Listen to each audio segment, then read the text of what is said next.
Greetings, it's Ian from RTO here. Welcome to another album ranking, and today it is part of the Peter Hammill story, and we've reached part 4, which we're going to look at the 2000's. He made 7 albums during the 2000's, solo albums of course. So we'll have a look at those today. So, coming in at number 7, which is the third of the decade, and it came out in 2001, and it's called Unsung. Now, Peter plays all the instruments on here and produces, and there's no vocals, these are all instrumentals. So, the first one is called Gated. Really like this one. It's got some nice gentle bells on it that really give it some atmosphere. West Pole, very ambient. I love the tone he got on the keyboard on this one. It's very good. Delinquent, there's a bit of backwards playing on it, and it's really clever how he does that, and it makes it quite tuneful. Hands Free, just a bunch of sounds that have been put together but really work as a collective. It's not too bad. Eyebrows, there's a little bit of sort of sounds like plucking of violins on this. It's not too bad. Then we get Delighted, which is some nice keyboard, very eerie, dark sort of sounds on that one. 861 and Counting, this is the blip on the album. It's so irritating, it's just, as it says, 816 and counting. Oh, so nah. EXP is an interesting. It's got a very oriental feeling to it. It's not too bad. The Printer Port, another of those noises. It's not very coherent for me. East Pole, it's an interlude piece of music. It's quite strange, but very good in the same breath. Excellent and bizarre. I didn't expect anything like this. Not for me. One Meg Loop, quite like this. It's got a great bass line to it. The best track on here is called Gateless. It's some acoustic guitar. The bells are there again. It's quite good. And then we have Deliberate. It's ambience. Some nice guitar tones on this one. Very, very good track to end the album. Yeah, it's an okay album. It's got some nice instrumentals on it. There are some really good stuff, and then there's some really weird stuff. So I'm going to give this one an RTO ranking of 5 out of 10. Okay, coming in at number 6. This is actually his 29th solo album, but his 4th of the decade, and it is Clutch, and it's from 2002. And it's tracks played exclusively on the acoustic guitar with accompaniments on saxophone and other instruments.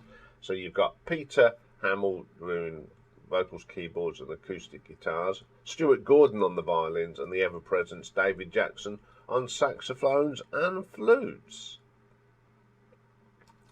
First track on here is called We Are Written, one of my favourite tracks on here. I like that I love how it's stripped back.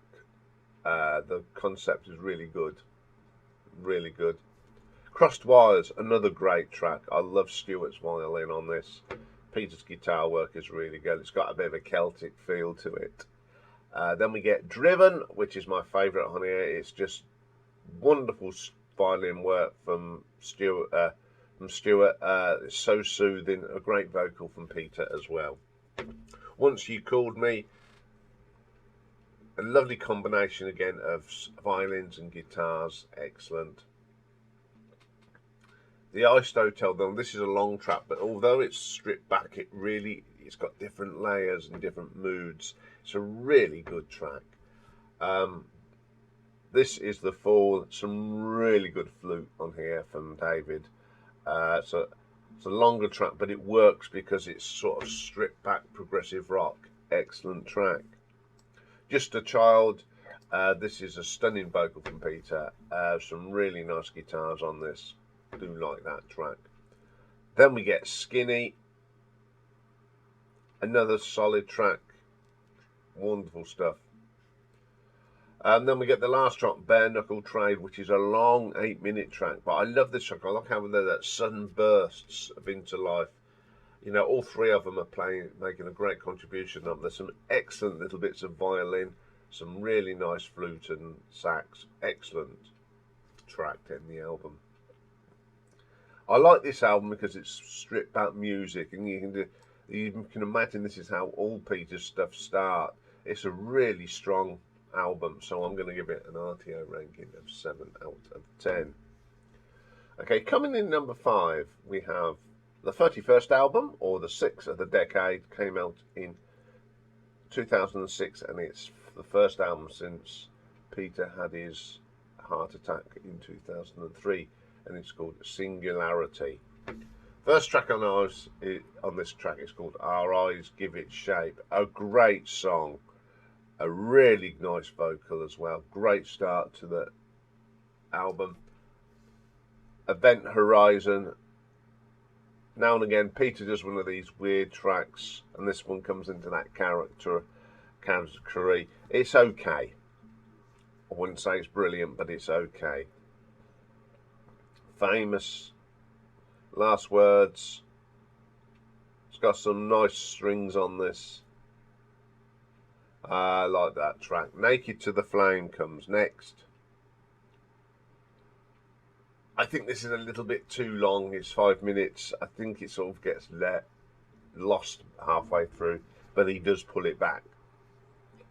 Next track, Meanwhile My Mother. My favourite track on here. It is a perfect song. Some lovely strings and a great vocal from Peter on that one. Vainglorious Boy. Great track. Some great guitar here from Peter. Really solid track. Then we have a little short piece called Of Wire and Wood. It's a nice piano piece from Peter. Really good. Friday Afternoon. It's an okay song. Nice gentle melody. White Dot, another of Peter's weird and wonderful track. It loses itself again, but it pulls it well back.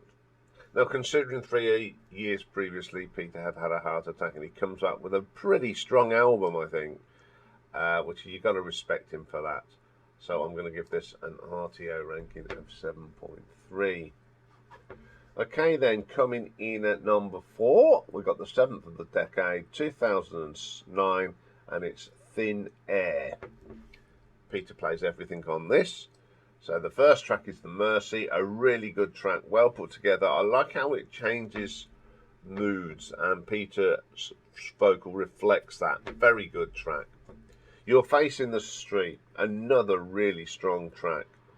5 minutes long, but it doesn't linger. It's well structured. It's a very good vocal. Excellent track. Stumbled. The wonderful work on the guitar here from Peter. Very moving song as well. My favourite run on this one is Wrong Way Round. It's the shortest on the album, but it's definitely the best, and it's quite heavy. It's got some really good riffs on it. Ghost of Plains. I love the guitar work on this from Peter. It's really good track. If We Must Part Like This, it's got one of them unique sounds of weirdness, and it's very good as well. And a great vocal on this one. Undone. I like the underlying strings with the piano. It works very well on that track. Diminished is next. It's a good track.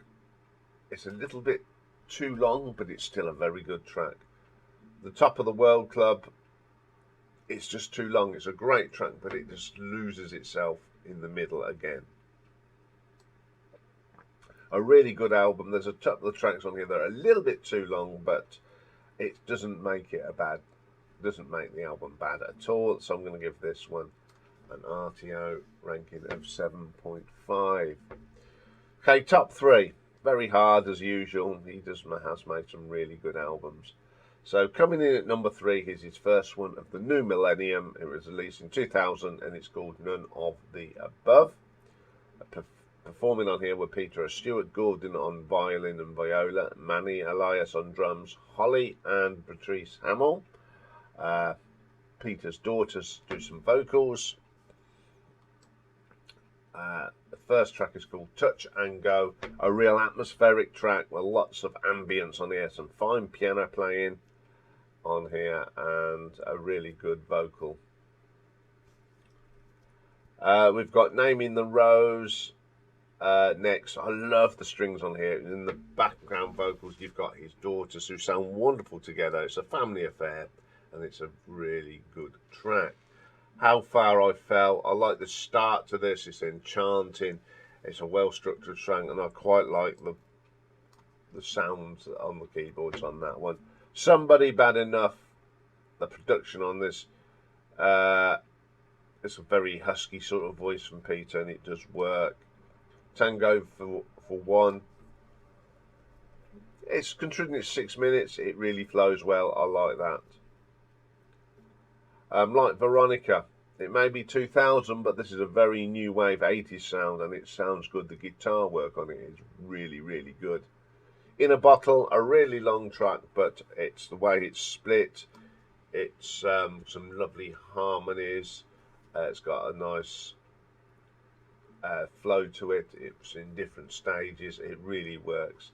Then we get A Start. I love this. You hear the backing vocals of his daughters on here. They really shine on this. Very good singers. And it's my favourite track on the album. And it was the last track. It's a pretty solid album. There's some really interesting arrangements on here, but the singing is good, and it's a damn good album. So I'm going to give this one an RTO ranking of 7.6. Okay, coming in at number 2 is his overall. It's his 30th solo studio album, and it's his 5th of the decade. And it came out in 2004, and it's called Incoherence. Peter Hammill on here, doing the vocals and instruments. Violins, as ever, by Stewart. Gerald Gordon and David Jackson is on the saxophone and flutes. When Language Corrodes. Love this track. It got a little bit of violin on there and some wonderful flute from David Jackson. Excellent little track to open the album. Babel. Very ambient, a wonderful arrangement on this track. It's got a little bit of flute from David that sort of keeps coming in and out. Okay, the next track is called Logger Dolores. It's a very short track. It's got some nice guitar on it. Excellent track. Like Perfume, it's sort of continuation from the previous track. It's only a short thing, but it's got some great rocking guitar, but it's in the same vein. Very good little piece that is. Then we have Your Word, which is, again, it's a very short bit. These few tracks sort of transition very well into each other. It's a bit of a continuation of a concept. I like this. It's got some great violin from Stewart on this part. And then we get Always and A Day, a really nice piece of piano playing from Peter. Cretin's Always Lie, excellent combination of keyboards and guitars from Peter. Worked well, and a great vocal as well. And then we have All Greek. Interesting, there's a lot going on here, but it's all structured and layered. It's melodical and it works. Very good track. Call That a Conversation. A great vocal from Peter on this. It's got some piano and guitar on it as well, which really adds to it. The Meanings Change is another little short piece. Very deep, meaningful lyrics here. It's got a piano and a lovely piece of saxophone from David. Converse. One of the oddments on here, but it works. It's got a little bit of stabs of keyboard in there with a lovely bit of violin from Stewart. My favourite track on this one is a track called Gone Ahead. It's the longest track on here. It's quite good. It's sort of got a choral feel to it. The piano is good. It's well structured. It sort of goes in highs and lows, and it's a very good track. Power of Speech. It sort of carries on from Gone Ahead, and this has got a wonderful saxophone solo from David Jackson on it. Excellent track. And the last track is called If Language Explodes. It's a good little track. It's sort of got lots going on, but it's well structured again. This is one of those albums you don't just put one track on, you have to listen to it all the way through. It's an excellent concept, and I do like this album a lot, so I'm going to give it an RTO ranking of 7.8. But the number one album of the 2000 for me is his 27th album, and it was released in 2001, and it is called What Now? Playing on here is Stuart Gordon with Peter Hammill, David Jackson and Manny Elias. First track on here is my favourite. It's quite a long track, and it's probably one of the best tracks of the 2000s, and it's called Here Come the Talkies. Starts off with some nice gentle flute, and then the rocky stuff comes on. It's a well put together track. Then we have Far Flung Across the Sky. Really like this track. The guitar tones are really nice. I like the vocals. It's got a little bit of overdubbing vocals on it from Peter, and it works really well. The American Girl, there's a wonderful saxophone piece here from David. Then he puts the saxophone down and gets the flute out. It's a wonderful piece of music. Wendy and the Lost Boy, something to do with Peter Pan, no doubt. And it's a wonderful piece of violin here from Stuart, with a great vocal from Peter, and it's plucking the strings on this one. It's really good. It's a different sound, and it works well on this track. Lunatics in Knots, classic Peter Hammill here. Van de Graaff generator sound. It's gentle. This guitar solo on it is really good as well. It's quite a moving piece. Then we get this fantastic piece called The Edge of the Road. It's 10 minutes long, but it's classic, with a lovely guitar solo and a lovely piano piece in it as well. Wonderful track. Fed to the Wolves. How would you describe this? An atmospheric, eerie track with a stunning guitar solo. Really strong track again. Enough is the last track, and it's got the distinctive lead vocal of Peter Hammill. It always offsets to the backing vocal on it. It makes it really ambient. What a good track to end the album. Yet another stunning album from Peter. He's using all his schools and combinations of his repertoire to make a very solid album with the help of his with Van de Graaff generator stalwart David Jackson. It's a really good all-round album, and I do like this a lot, so I'm going to give it an RTO ranking of 8 out of 10. So there we go. There's the 2000s. Next week is the penultimate part, where we look at his work from 2010 right up to the present day. Okay, coming up next is Retro Ranking, and this week it is a bit of a bluesy one. And we're going to look at my favourite songs by the brilliant Mr. John Lee Hooker. So join me for that. Bye for now.